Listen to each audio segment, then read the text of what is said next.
Friends, நீதிமொழிகள் 30வது அதிகாரத்தில் யாக்கோபின் குமாரனாகிய ஆகூர் என்னும் புருஷன் ஈத்தியேலுக்கு வசனித்து ஈத்தியேலுக்கும் ஊகாலுக்கும் உரைத்த உபதேசங்களாவன்னு நிறைய பட்டியலை நம்ம இதில் பார்க்கலாம். இதில் ரொம்ப இன்ட்ரெஸ்டிங்காக எப்படி இருக்குன்னா, நிறைய காரியங்களை அவர் வரிசைப்படுத்தி இருக்கிறார். அதாவது 1 2 3 4 5 6 விதமான 4 காரியங்களை அவர் வரிசைப்படுத்தி இருக்கிறார். என்னென்னு ஜஸ்ட் ஜென்ரலாக ஒரு காரியத்தை சொல்கிறேன். 4 தலைமுறைகளை குறித்து 11லிருந்து 14வது வசனம் வரைக்கும் சொல்லியிருப்பார். 4 விதமான பூச்சிகள் அட்டைக்கு குமாரத்திகள் உண்டுன்னு 15லிருந்து 16 வரைக்கும் சொல்லியிருப்பார். 4 விதமான வெவ்வேறான காரியங்கள்னு 19லிருந்து சொல்லியிருப்பார். 4 விதமான விண்ணப்பங்களை உம்மிடம் கேட்கிறேன்னு 21லிருந்து 23 வரைக்கும் சொல்லியிருப்பார். 4 ஞானமிக்கவைகள் அப்படின்னு 24லிருந்து 28, 4 வினோதமானவைகள் அப்படின்னு 29லிருந்து 31 வரைக்கும் சொல்லியிருக்கிறார். இப்போ இந்த 4 தலைமுறைகள் என்னன்னு பார்க்கலாமா? அதாவது 11வது, தங்கள் தகப்பனை சபித்து தங்கள் தாயை ஆசீர்வதியாமலும் இருக்கிற சந்ததி யாரும் உண்டு. நீங்கள் இதையும் இதற்கு கீழே அட்டை பூச்சிக்கு 4 குமாரத்திகள் இருக்குன்னு சொல்லியிருக்காங்க பார்த்தீங்களா? தா என்று 2 குமாரத்திகள் அட்டை பூச்சி கொண்டு திருப்தி அடையாத 3 போதும் என்று சொல்லாத 4, மொத்தம் 4 பூச்சிகள் 4 குமாரத்திகள் அட்டை பூச்சிக்கு இருக்கான். 2 பேர் தாவாம். 3வது குமாரத்தி பேர் திருப்தி அடையாத 3, 4வது குமாரத்தி பேர் போதும் என்று சொல்லாதது. இந்த 4ம் எதுக்கு ஒப்பிட சொல்லியிருக்கிறாங்கன்னா, பாதாளம், மலட்டு கர்ப்பம், தண்ணீரால் திருப்தி அடையாத நிலம், போதும் என்று சொல்லாத அக்னி. இதையும் நீங்கள் அந்த சந்ததியும் ஒப்பிட்டு பார்க்கலாம், 2 சேமாக வரும்.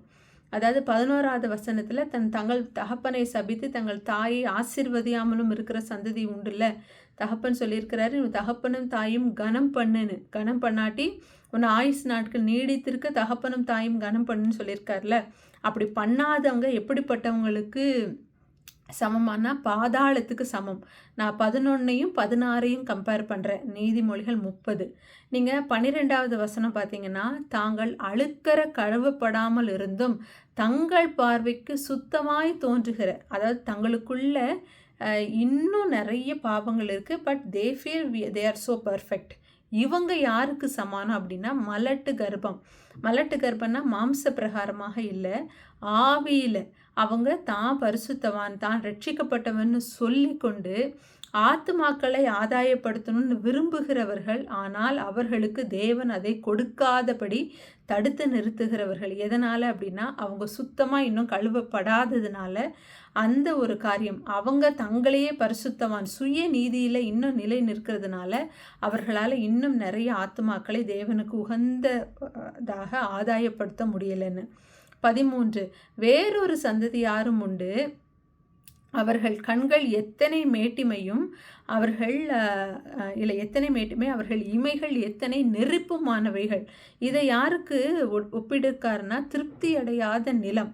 அவங்க திருப்தி அடையாத நிலம் அப்படின்னா என்னன்னா, அவங்க பெருமையினால் இருக்கிறவர்கள். அவங்க இன்னும் தன்னை மெருகேற்றி கொள்ள விரும்பி பிறரை அற்பமாக நினைக்கிறவர்கள். அதாவது மேட்டிமையின் கண்கள், அதாவது பொறாமையோ வென்றால் அதற்கு முன்பாக நிலை நிற்கிறவன் யார் அப்படின்ட்டு நம்ம வேதத்தில் வாசிக்கிறோம்ல. அப்போ திருப்தியே அடையாத ஒரு சந்ததி யாருன்னா இப்படிப்பட்டவங்க. 4வது சந்ததி எதுன்னா, அவர்கள் தேசத்தில் சிறுமையானவர்களையும் மனுஷரில் எளிமையானவர்களையும் பட்சிப்பதற்கும் கட்டங்களை ஒத்த பற்களையும் கத்திகளை ஒத்த காடை வாய்ப்பற்களையும் உள்ள சந்ததி யாரும் உண்டு. இவங்க எதற்கு சமமானம்னா, போதும் என்று சொல்லாத அக்னி. அதாவது தேசத்தில் குற்றமற்ற இரத்தத்தை சிந்துவது, எல்லாரையும் பட்சிக்கிற அக்னிக்கு எக்ஸ்பேண்ட் ஆகிற ஒரு குணமும் இருக்குது, தான் முன்னாடி வருகிற எல்லாவற்றையும் அழிக்கிற ஒரு குணமும் உண்டு. இப்படிப்பட்ட சந்ததிகள் இந்த பூமியில் உண்டுன்னு 4 விதமான பயங்கரமான சந்ததிகளை குறித்து இந்த இடத்துல நம்ம பார்க்குறோம். இந்த சந்ததி எல்லாமே இந்த காலத்தில் ஓரளவுக்கு உருவாகி வளர்ந்து கொண்டு வருகிற ஒரு சந்ததிக்கு ஒப்பாகவும் இந்த சந்ததி காணப்படுதுங்கிறத நம்ம பார்க்கலாம். அப்போது இதை எதற்கு சொல்கிறாருன்னா, நான் 5வதுல சொல்கிறாரு, தேவனுடைய வசனெல்லாம் புடமிடப்பட்டவைகள், தம்மை அண்டிக் கொள்கிறவர்களுக்கு அவர் கேடகமானவர். அதனால் இந்த வசனத்தெல்லாம் சொல்கிறேன், இதன்படி கவனமாக ஜாக்கிரதையாக நீங்கள் நடங்க அப்படின்னு சொல்லி தான் தொடர்ந்து அந்த காரியத்தை சொல்லுகிறார். அப்புறம்தான் நீங்கள் பார்த்தீங்கன்னா ஆச்சரியமானவைகள், புத்தி கெட்டாதவைகளை குறித்து சொல்லுகிறாரு. அதற்கப்புறம் சஞ்சலப்படுகிற காரியங்கள் 21 3 நிமித்தம் பூமி சஞ்சலப்படுகிறது, 4ஐயும் அது தாங்க மாட்டாது அப்படின்னு சொல்லிட்டு ஞானமிக்கைகளை குறித்து சொல்கிறாரு பாருங்க, ரொம்ப அழகாக இருக்கும். பூமியில் சிறியவைகளாக இருந்தும் மகா ஞானமுள்ளவைகள் 4 உண்டு. அற்பமான ஜந்துவாய் இருந்தும் கோடை காலத்தில் தங்கள் ஆகாரத்தை சம்பாதிக்கிற எறும்பு. எறும்புடைய தலைமுறையாக நசுக்கப்பட்டு பிறர் காலில் மிதிப்பட்டு, ஆனால் அந்த எறும்பு ஜாதி எக்ஸ்டென்ஷன் ஆகி நம்ம பார்த்ததே இல்லை.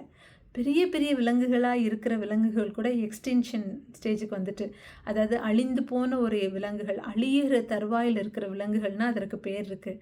ஆனால் எல்லார் காலையும் மிதிப்படுகிற இந்த எறும்பு எப்போதுமே எக்ஸ்டென்ஷன் ஸ்டேஜில் இல்லை. அவைகளை தேவன் ஞானமிக்கவைகள் பட்டியலில் வெளிப்படுத்துகிறார்.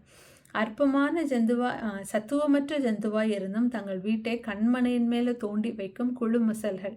அது ஈஸியாக எல்லா கார்னிவோரஸ், அதாவது எல்லா மாம்சத்தை சாப்பிடுகிற எல்லாவற்றுக்கும் ஈஸியான ஒரு டார்கெட்டாக இருக்கிற இது கண்மலையின் மேலே, அதாவது அவைகளால் உடைக்க முடியாத, அவைகளால் உள்ளே புக முடியாத ஒரு இடத்துல தங்கள் வீட்டை கட்டி அது தங்களை காப்பாற்றிக்குதான்.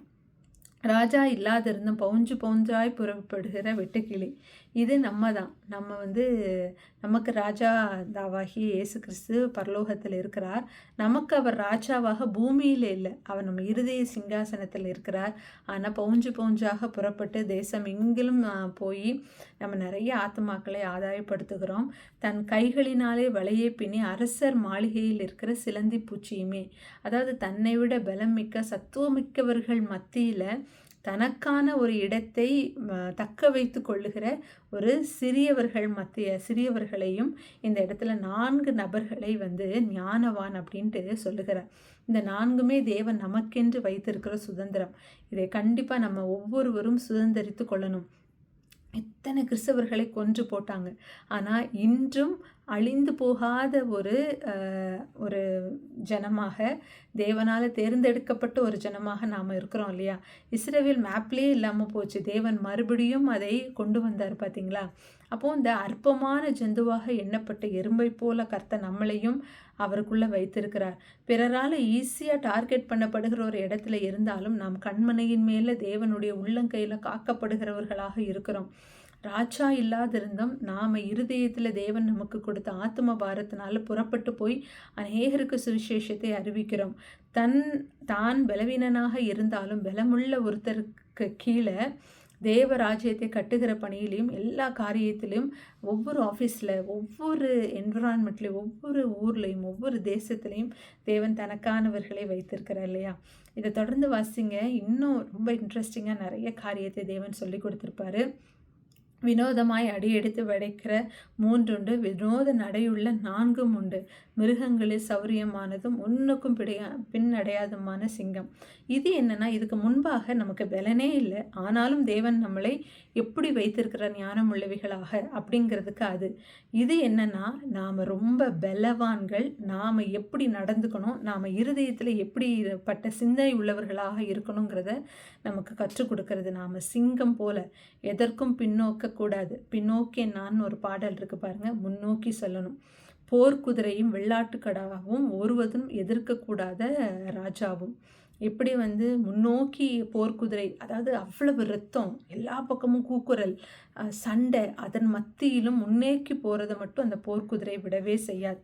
வெள்ளாட்டுக்கடாவும் அப்படி தான், முட்டி மோதி தான் ஜெயிக்கிறதுல அது உறுதியாக இருக்கும். அதே போல் ராஜா எல்லாவற்றுக்கும் அதிகாரியானவர். அவரை யாராலும் கீழே இழுக்கவே முடியாது. ஏன்னா அவர் அவ்வளவு பெரிய உயர்ந்த ஸ்தானத்தில் இருக்கிறவர். அப்படி தான் தேவன் நம்மளையும் வைத்திருக்கிறார். அதனால் நாம் நம் இருதயத்திலையும் சரி, சிந்தனையிலையும் சரி, தேவன் எப்படி நம்ம ஞானவானாக வைத்திருக்கிறார், எப்படி பலவானாக வைத்திருக்கிறாங்கிறத உணர்ந்து தேவனுக்குள்ள பலன் கொண்டு அவருடைய ராஜ்யத்தை கட்டி எழுப்புறதுல சோர்வில்லாமல் பாடுபடுவோம். God bless you.